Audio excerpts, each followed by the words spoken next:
your traits were pre-programmed even before you were born. You were given the DNA, you were given the genes, and now the rest of your life is to unfold a genetic program. And the relevance about all that is recognize you are the protein. And I said, but what's so significant about this hypothesis? I said, you are the protein. What's the point? According to hypothesis, can you go back and change your DNA and genes? And the answer is no. Information only comes from the top down. I said, wow, what's the significance of that?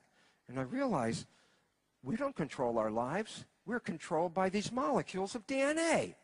And I was teaching that kind of stuff. And you know what was so interesting about it? Number one, this was never scientifically demonstrated. It was a hypothesis. But it sounded so right, and the scientists just loved to take a shortcut. And they said, hey, how many of you scientists believe in this? And all of them raised their hands. They said, okay, it's a fact.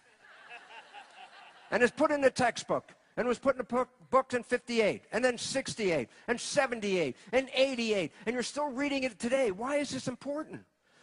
We have forgotten this was never a scientific reality. This was a suggestion. And yet we bought it as truth. Nobody questions it. We've repeated it so long, we don't even remember where we got the idea from. And we bought this idea. So what's the relevance of this idea? Genes control your life. And this is what I learned, and this is what I was teaching in medical school. And I was teaching medical students all this. But the biggest surprise and the biggest joke of my whole life was when I started to get some awareness, and one day I left the university and I walked out. I had tenure, and I said, I can't teach here anymore because I know it's wrong. And in going out and trying to defend my new ideas, one of the first things I looked up was the concept of what the heck is dogma? I was teaching that all that time. I was teaching central dogma. What is dogma? I look it up in the dictionary. It was my greatest surprise of my life. Dogma means a belief based on religious persuasion and not scientific fact. I was teaching religion in medical school. I said, but what's the consequence of all that? And I say, it's on the front cover of this Life magazine. Were you born that way? And I say, well, why is that relevant? Well, the DNA gave you your traits, right? That's what it says in all the books. I get my traits from here. And then I say, wait a minute. As far as we know, did we pick our genes when we got here? Then all of a sudden I said, well, wait, what if I don't like my traits? Can I change my genes? And I realized, no, I can't change my genes. And I didn't pick my genes as far as I know. And the genes control me. And all of a sudden I said, oh my God, what does that make us? What does that make us? Victims. We're victims of heredity. You got cancer running in your family, diabetes running in your family, Alzheimer's running in your family. And you say, oh my God, I'm a recipient of the genes from this family. This is in my fate. What can I do about it? Go back to the central dogma. Nothing you can do about it. But when you find yourself a victim, a couple of things happen. Number one, you start to recognize that if I can't do anything about it, then why should I even care? And all of a sudden, we start to become irresponsible about our lives because, well, look, I got these genes. I can't do anything about it. I might as well just do the best I can and have a good life and just go along with this storyline. And the worst part of it comes this way.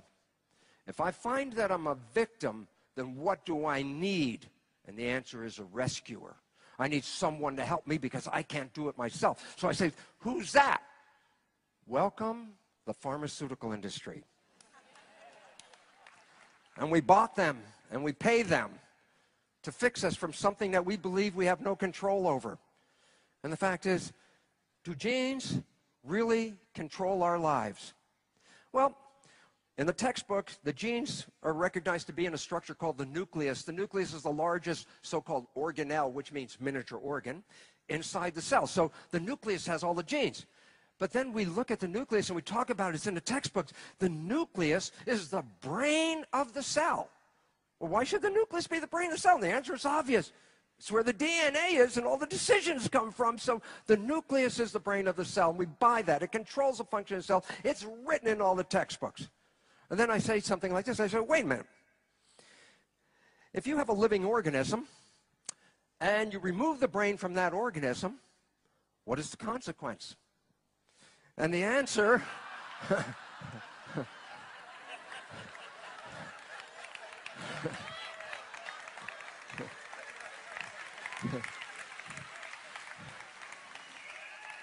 The answer is the organism dies. You take the brain out and throw it away, the organism should die. I say, okay, cool, I'm working on cells. And we say the nucleus is the brain of the cell. So I say, well, what happens if you take the nucleus and throw it away? This is a process called enucleation. I was doing this 40 years ago. Take a pipette, a micropipette under the microscope and go inside a cell and suck out that nucleus and throw it away. And you think, oh my God, you killed the cell. And it's like, no, I didn't. The cells stay alive.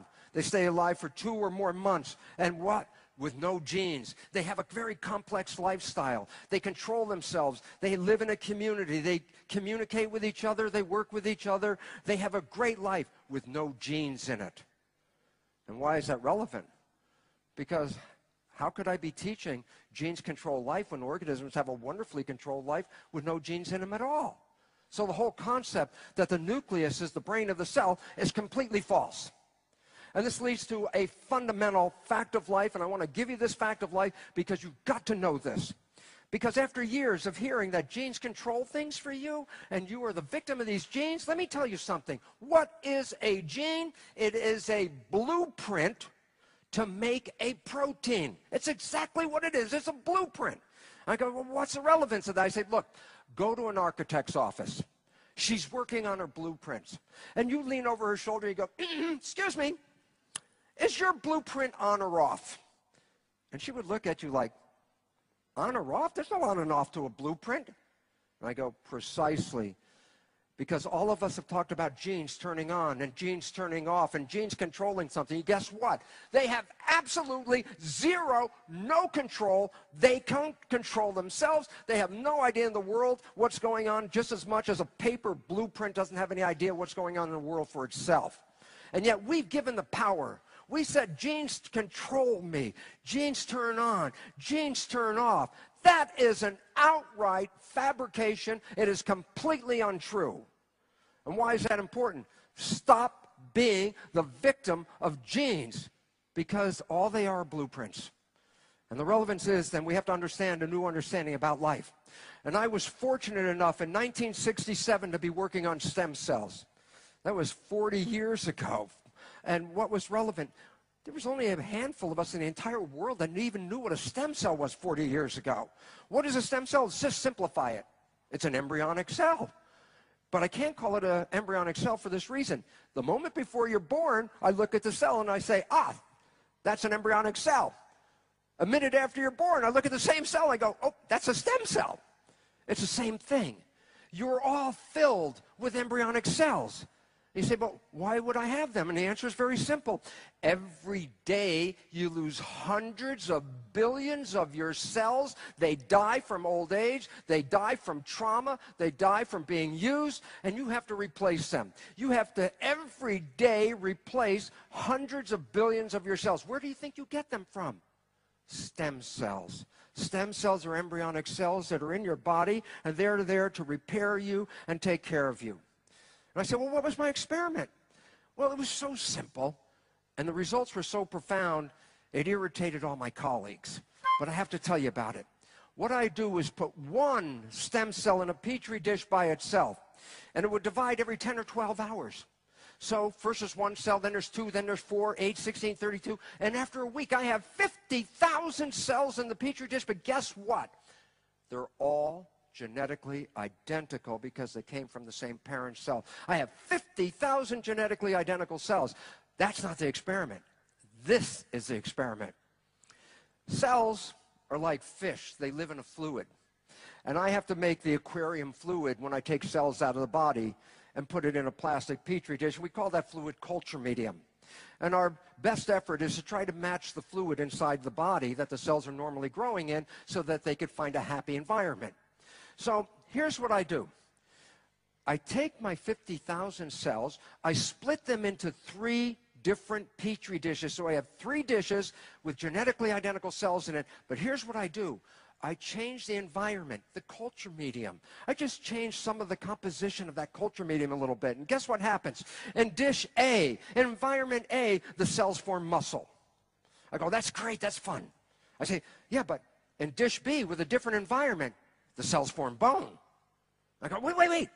In dish C, with yet a different environment, the cells form fat cells. You don't have to be a rocket scientist. You don't even have to be a cell biologist to answer this of the most profound question of all. What controls the fate of the cells? It's the environment.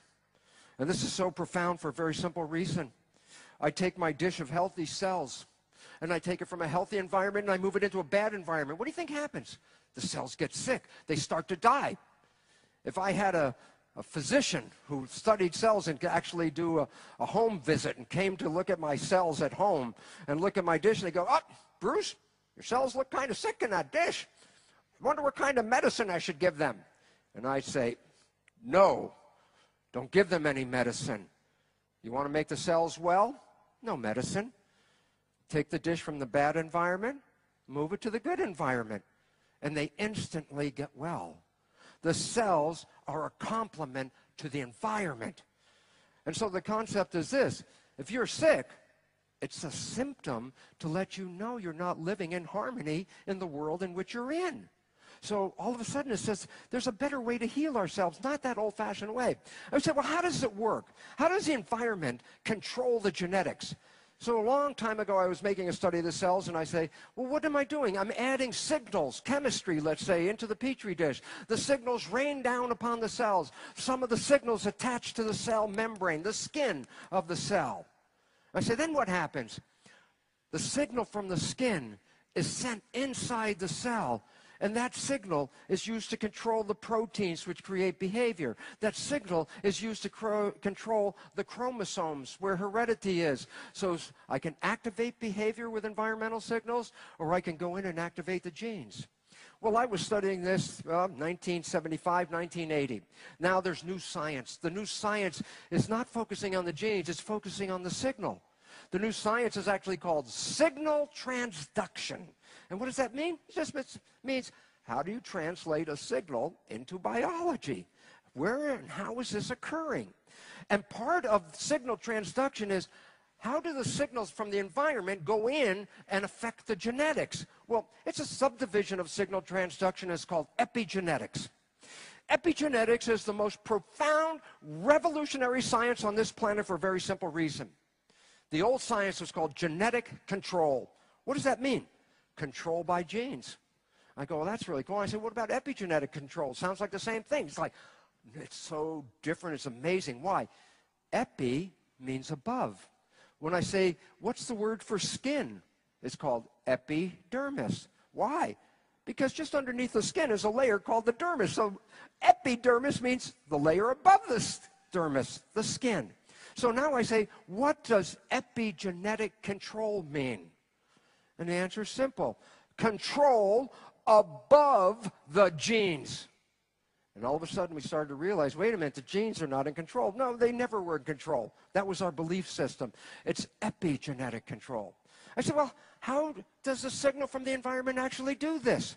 I said, well, we go look at the skin of the cell, because that's where the information is being processed. The skin of the cell membrane, is an information processor. And the significance about this, just so we can take a big jump, is while you see yourself as this unique individual with all your human functions, respiration, digestion, excretion, muscle contraction, endocrine system, reproductive system, nervous system, immune system, guess what? Virtually every cell in your body has every one of those functions. Why? Where the heck do you think you got your functions from? You're made out of 50 trillion cells. When you look in the mirror and see yourself as a single individual, that's a total misperception. You're not an individual. You are a community. You're a community of 50 trillion miniature human beings called cells. Well, community, guess what? Every cell has a job. Every cell gets paid. Every cell has health care. Every cell gets protection. And guess what? No cell left behind. And the relevance...